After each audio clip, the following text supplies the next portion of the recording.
All right.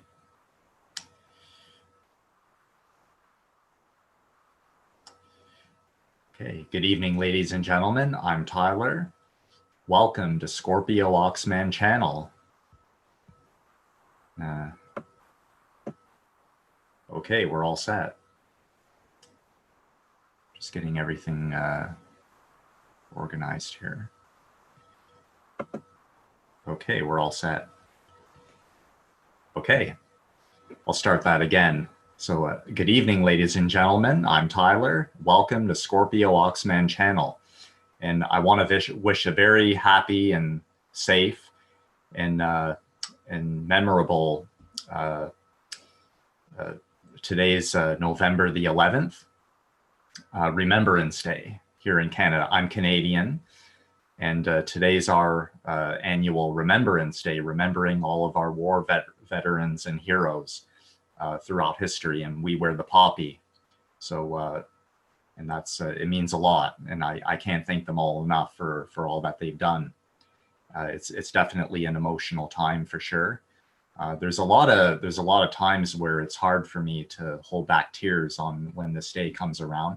You know, my grandfather of my mother's side, he served in the Navy, in the Canadian Navy back in the days of World War II, and that's yeah, it's definitely, and there's a lot of people.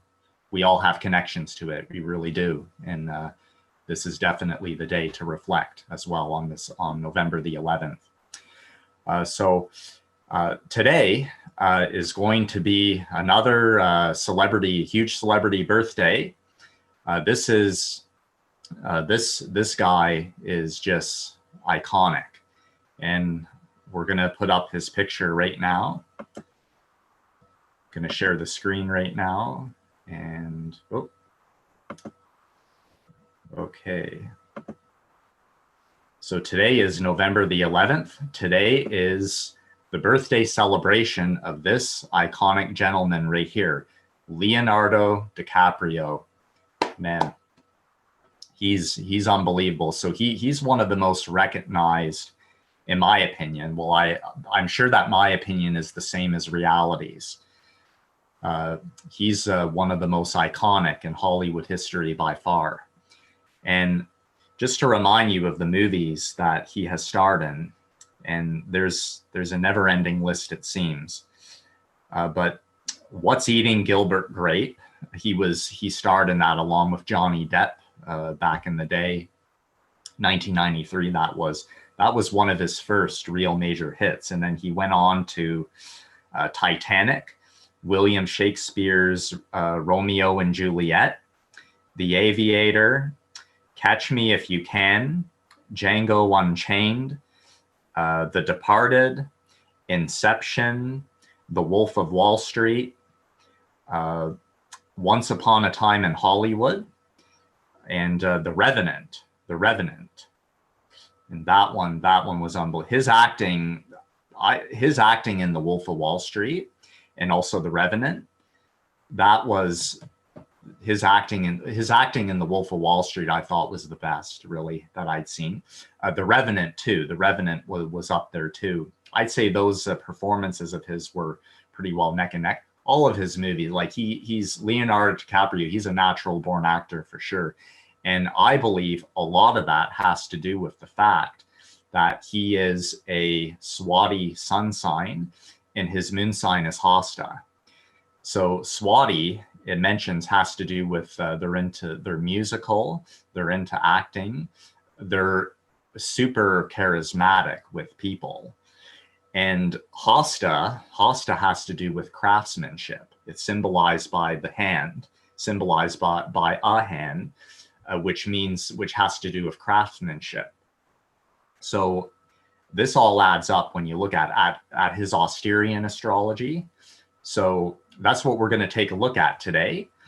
So here is the website, as I always mention, masteringthezodiac.com. So Mastering the Zodiac, it shows the real natural sky as it really is if we were to see it with our own eyes. as you can see, all the signs of the zodiac, they're all a different size.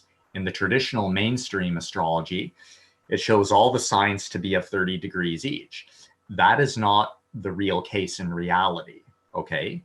Because the traditional tropical zodiac system, it is based on a man-made calendar. It is not based on the real natural sky as it really is. So an example of that would be, does it snow? Does it not start snowing until the first day of winter? No, it does not. It could start snowing long before or long after.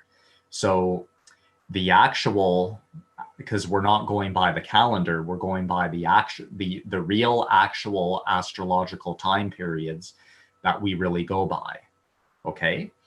And not by just what's on paper. So that's the difference really between the traditional tropical system and the Mastering the Zodiac system. The Mastering the Zodiac, which is hosted by Athan Chimenti, who he is also on YouTube, an amazing YouTube channel he has. Okay, so this is, I already have Leonardo DiCaprio's chart up. So here he is, Leonardo DiCaprio, November the 11th, 1974, 2:47 a.m., Los Angeles, California, USA.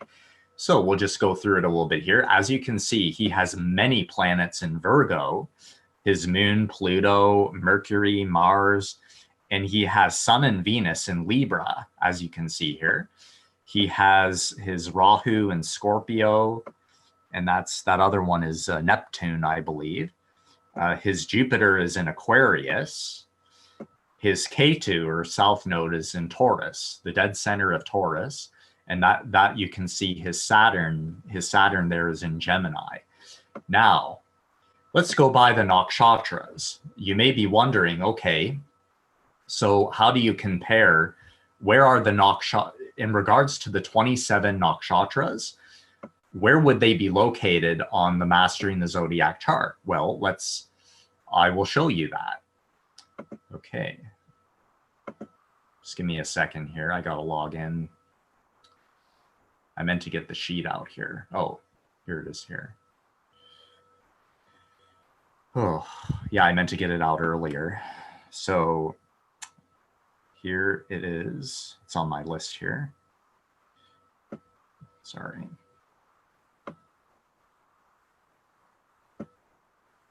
Okay, here it is right here. I should have had it up already so you could see it. Okay, here it is right here. This is okay, so this is Kim Kardashian's example chart. Okay, so so these are where the Nakshatras would be located on the Mastering the Zodiac chart. So how do we know this is the case? Well, this is what I believe. This is where I believe they're really located.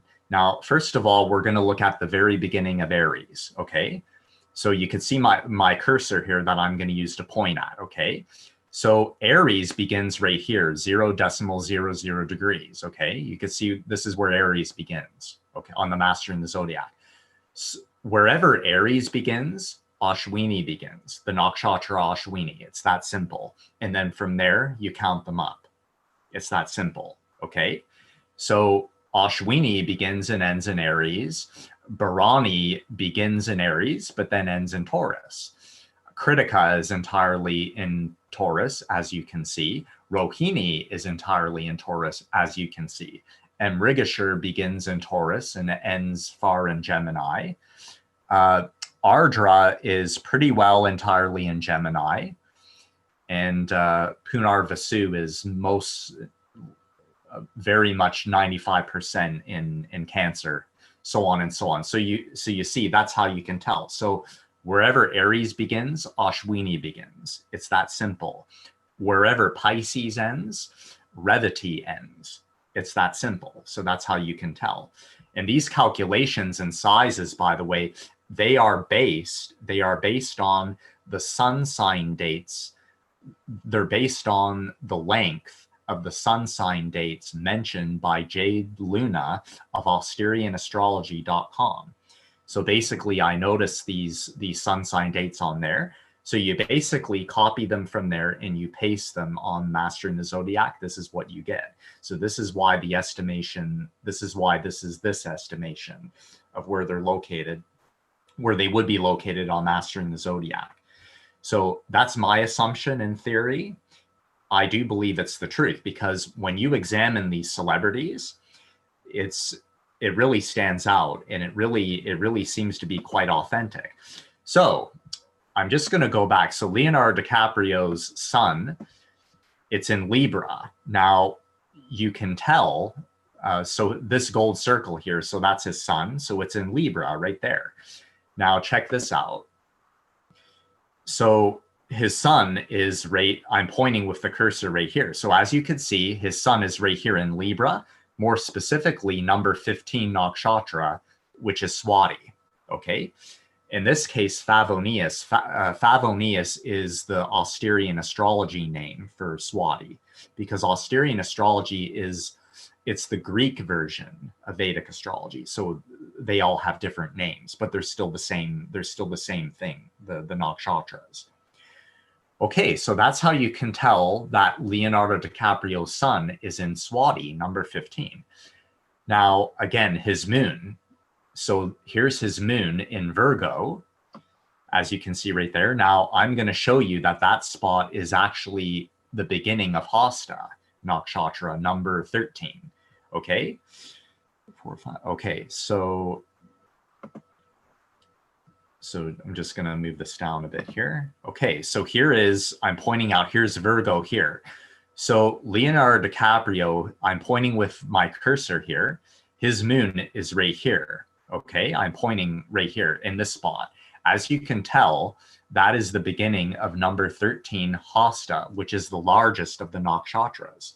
Okay, in reality, according to Jade Luna of Asterian Astrology, Hasta is the largest of all the 27 nakshatras, or 28 of them if we want to count Abhijit, which I would.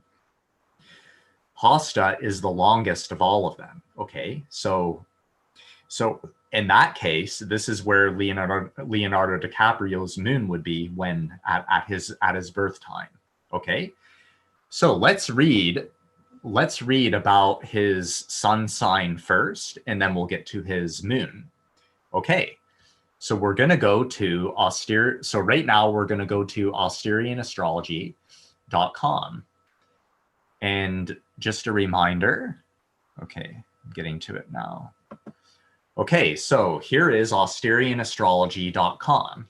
Just a reminder for you, Asterian astrology is the Greek version of Vedic astrology. It is still regarding the 27 nakshatras that circulate the zodiac, but only primarily we're going by their Greek names and not their traditional Hindu names.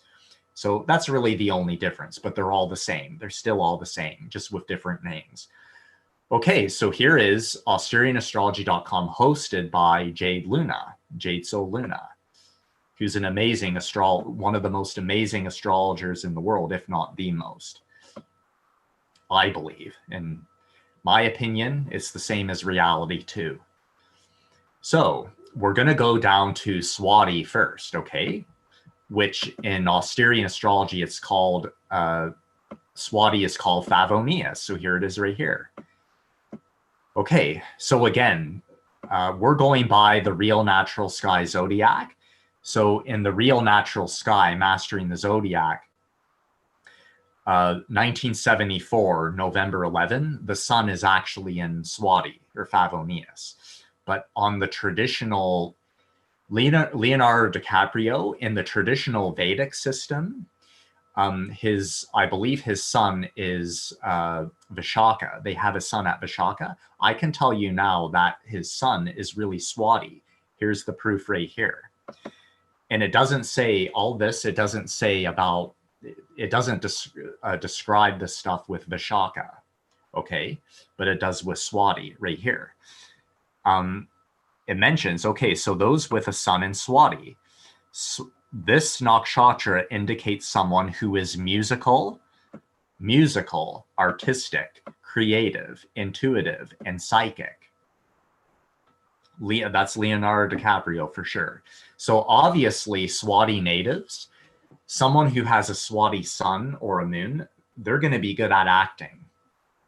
So they're going to be good in the spotlight and on the entertainment scene, maybe as a politician as well, political movements and so on. So they're perfectly suited for this. And by the way, let's read Vishaka's, because it doesn't say this for Vishaka, but it does say Vishaka indicates a person who is purposeful, goal-oriented, ambitious, competitive, opinionated, forceful, and determined. Now, that could be reminiscent to Leonardo DiCaprio, but you want to know something?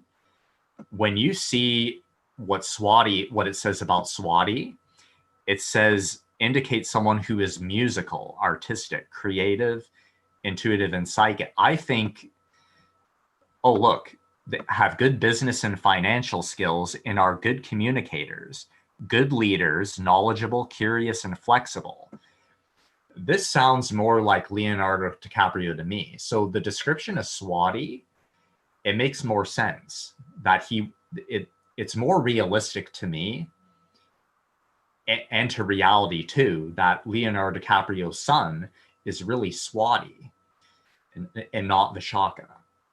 So, but you could be the judge of this, but it's what I believe. And this is according to the Real Natural Sky Zodiac, if we were to go by it. So, okay, so Leonardo DiCaprio's Swati sun description we read. So we're going to go to his moon now, which is Hasta, okay? Now, Hasta in Asterian astrology is called Sol. Okay, so Sol, S-O-L, Sol is the Greek name of Hasta Nakshatra. Okay, so I will read off the description. Those who have a moon in Hasta. The symbol of Hasta is a hand or a fist. Hasta gives the ability to achieve our goals in a complete and immediate manner. Achieve goals in a complete and immediate manner. Go figure. So that describes Leonardo DiCaprio for sure. Hasta people are skilled in everything related to hand. They are gifted craftsmen, healers, artists, palmists, or careers that involve wittiness. Hasta people are usually endowed with comic and clever wit. They are good, check this out. They are good entertainers and charmers. Okay, there you go. So if it says in the traditional Vedic system that, I'm not sure what it says. I think it says Leonardo DiCaprio's moon in the traditional Vedic system, it says his moon is Chitra. I don't know if that's for sure though, but if it does, you know, we read the description of Chitra and it doesn't say any of this, that they're good in entertainment, good entertainers and charmers. So I don't know about you. It's pretty realistic to me that he would more likely be a Hasta moon native. So in reality, so Leonardo DiCaprio, a Hasta moon native, far more likely than Chitra. Okay, so I'll continue to read on, and then I'm going to show you one more thing. The people born in Hasta could usually have hardships early on in their youth, but they usually turn their path to spirituality. Hasta people are very intelligent and they make genuine and good counselors. Okay, so I'm going to read, I'll read a little bit more here. So those who have a sun or moon in Hasta. Hasta indicates a person who is skillful with their hands. They are good at craftsmanship and the arts. They're also healers and massagers. They are clever, witty, entertaining, and humorous, and are good speakers and communicators. So okay, you know what? Leonardo DiCaprio, he wasn't acting when he played Jordan Belfort in the Wolf of Wall Street, okay? when he played the Wolf of Wall Street, maybe he wasn't acting. Maybe he was just being, because look at this. Look at what it says here. So maybe he wasn't even acting. He was being himself. So that's, you know what, that gives an advantage for actors when they could just play themselves on screen. So shows you right here. Skillful. So clever, witty, entertaining, and humorous. Good speakers and communicators. So there you have it, folks. Leonardo DiCaprio. Okay, so I'm going to read off this one last thing. Okay, this website here is Gana Speak, and I'm going to leave the link below for you. That tells more info about his Leonardo DiCaprio sun sign, Hasta. Now check this out. I'm sorry, Swati, I meant. His sun sign, Swati, I meant. So I'll leave this link for describing more about his sun sign, which is Swati. So as I mentioned, his sun sign is in the second pada of Swati. Okay, so let's read about the description of those who have a sun native of the second pada of Swati. So here it is here. Okay, Swati Nakshatra, the second pada, those who have a sun or moon in the second pada of Swati. Okay, the second pada of Swati Nakshatra falls in the Capricorn Navamasa, which is ruled by Saturn. So check this out, what it says. This pada embodies materialism. Here, the native is very grounded and stable. Wow. So I saw that, and I thought it said a lot about Leonardo DiCaprio. So I want to give a shout out to him. Thanks so much, Leonardo, for all you've done. Keep it up. Keep it up. You're amazing, and you're a perfect role model as well. So thanks so much. And all the best to you guys. I want to thank all my subscribers for Scorpio Oxman channel. I'm going to keep going with this. And again, I want to thank all my subscribers and everyone in general for sending in your questions and your comments as well. Keep them coming. And I want to remind you again, there's no limit of questions. So keep them coming. I'll always answer, because I'm always on it. And because that's a true Anurata spirit. So my moon sign is Anurata. So the energy of Anurata, we're all about friendships. So I'm always going to be dedicated to answering your questions, and I am your friend too. Yeah, by all means. So because again, that's the true Anurata spirit. So thanks again, guys, for all your support and everything. And I wish everybody to have a great week as well. So in this, and especially for the rest of this month in November of 2020. So thanks again, guys. All the best, and God bless. Thanks for watching. Giving you my best.